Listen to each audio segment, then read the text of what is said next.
Shalom keluarga Gereja Baptis Indonesia Waru Cabang Malang yang diberkati oleh Tuhan.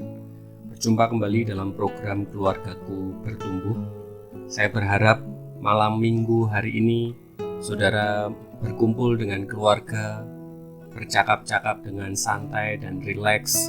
Dan saat ini kita akan belajar kebenaran firman Tuhan bersama, mengerti akan apa yang menjadi kehendak dan juga firman Tuhan.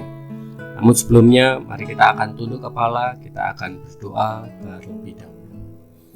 Bapa kami yang bertahta di dalam kerajaan surga yang mulia, sungguh kami bersyukur atas kebaikan Tuhan yang sungguh luar biasa atas kehidupan kami.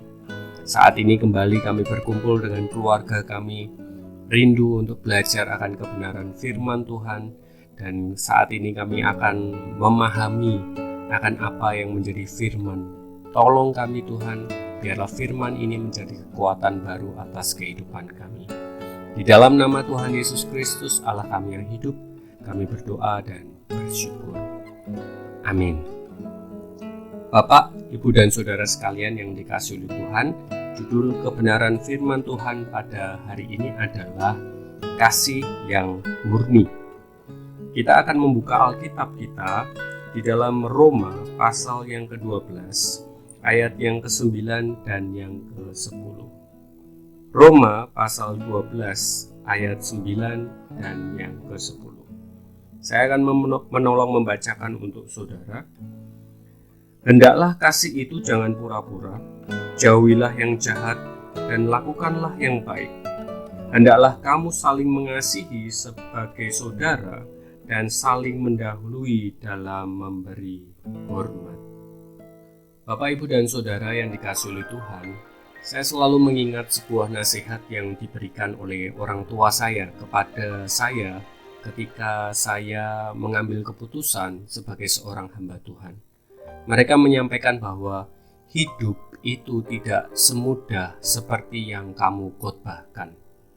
Saya mengakui bahwa berkhotbah memang adalah hal yang bisa dilakukan dengan mudah, karena saya mempersiapkan, tetapi melakukan apa yang saya khotbahkan ternyata saya secara pribadi pun memerlukan sebuah perjuangan. Bapak, Ibu, dan Saudara yang dikasihi oleh Tuhan, demikian pula di dalam hal mengasihi, mengajarkan tentang kasih kepada keluarga, kepada sesama kita manusia memang hal yang mudah untuk kita lakukan. Tetapi saya dan saudara pun sering mengalami kesulitan di dalam mempraktekannya.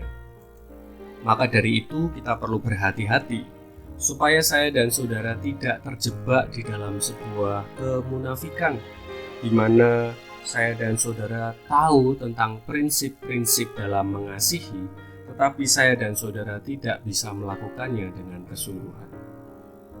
Mari kita bisa belajar dari jemaat yang ada di Roma. Mereka adalah orang-orang Kristen yang terdiri dari berbagai latar belakang. Ada orang Kristen yang berlatar belakang Yahudi, ada yang berlatar belakang Yunani, ada pula yang berlatar belakang Romawi.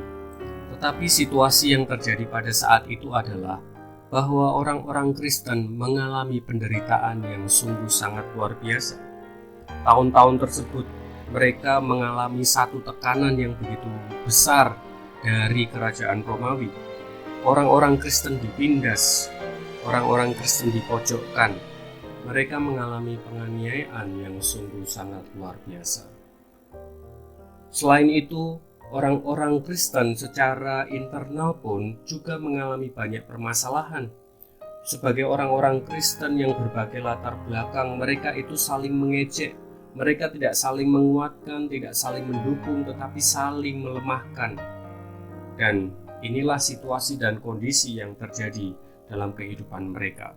Permasalahan secara internal dan juga eksternal mereka hadapi. Dalam keadaan yang penuh dengan kesusahan, Rasul Paulus mengingatkan kepada jemaat yang ada di Roma supaya mereka bisa terus tetap hidup di dalam kasih. Kasih harus dilakukan dengan ketulusan, tidak boleh berpura-pura. Mereka diingatkan untuk menjauhi hal yang jahat, dan melakukan hal yang baik, dan mereka didorong untuk dapat saling mendahului di dalam memberikan hormat. Inilah juga yang menjadi sebuah pembelajaran dalam kehidupan kita pada masa kini. Saya dan saudara mungkin menghadapi berbagai macam permasalahan. Saya dan saudara menghadapi berbagai macam tekanan di dalam pekerjaan, di dalam sekolah, di dalam keluarga, dan mungkin di dalam kesehatan kita. Bapak, Ibu, dan saudara sekalian yang dikasihi oleh Tuhan, mari kita bisa belajar dari nasihat yang Rasul Paulus berikan kepada jemaat yang ada di Roma. Yang pertama, mari kita bisa menjadi seorang pribadi yang tidak berpura-pura di dalam mengasihi. Di dalam kehidupan keluarga kita, mari kita bisa menunjukkan kasih yang tulus di dalam kehidupan berkeluarga. Seorang ayah harus mengasihi istri, demikian pula sebaliknya. Orang tua harus dapat mengasihi anak, dan anak juga mengasihi kepada orang tua dengan ketulusan. Tidak boleh ada embel-embel di dalam melakukan kasih kepada anggota keluarga.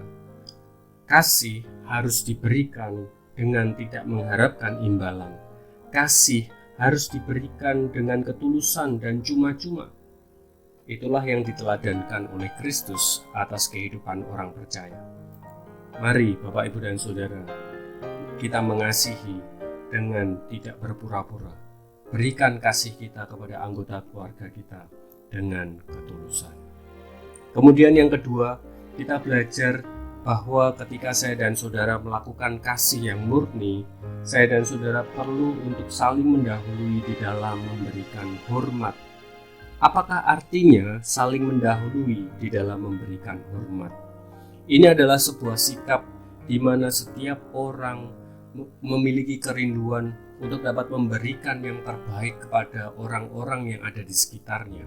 Memberikan hormat adalah sebagai sebuah bentuk di mana kasih itu sudah ada terjadi terlebih dahulu di dalam kehidupan kita, sehingga saya dan saudara perlu untuk menunjukkan kepada orang-orang yang ada di sekitar kita, secara khusus kepada anggota keluarga kita. Ketika Rasul Paulus mengingatkan kepada jemaat yang ada di Roma bahwa saya dan saudara harus mempersembahkan tubuh ini sebagai persembahan yang hidup, yang kudus, dan yang berkenan kepada Allah, maka saya dan saudara perlu memahami bahwa keseluruhan kehidupan kita harus dipenuhi dengan pimpinan Tuhan. Ketika Tuhan memimpin kehidupan saya dan saudara, maka saya dan saudara bisa mewujudkan ibadah yang sejati. Maka dari itu, mari kita belajar bersama-sama supaya kehidupan saya dan saudara dipenuhi oleh kasih yang daripada Tuhan, sehingga saya dan saudara dimampukan untuk dapat memberikan hormat kepada seluruh anggota keluarga kita. Sebagai pertanyaan yang dapat didiskusikan bersama dengan keluarga saudara pada hari ini, sebagai ayah, ibu, dan anak, bagaimana cara saudara untuk dapat mengasihi seluruh anggota keluarga saudara? Sekali lagi, sebagai ayah, ibu, dan anak, bagaimana cara saudara untuk mewujudkan kasih kepada seluruh anggota keluarga? Demikian renungan pada hari ini. Selamat bertumbuh keluargaku. Kiranya Tuhan Yesus memberkati kita sekalian. Amin.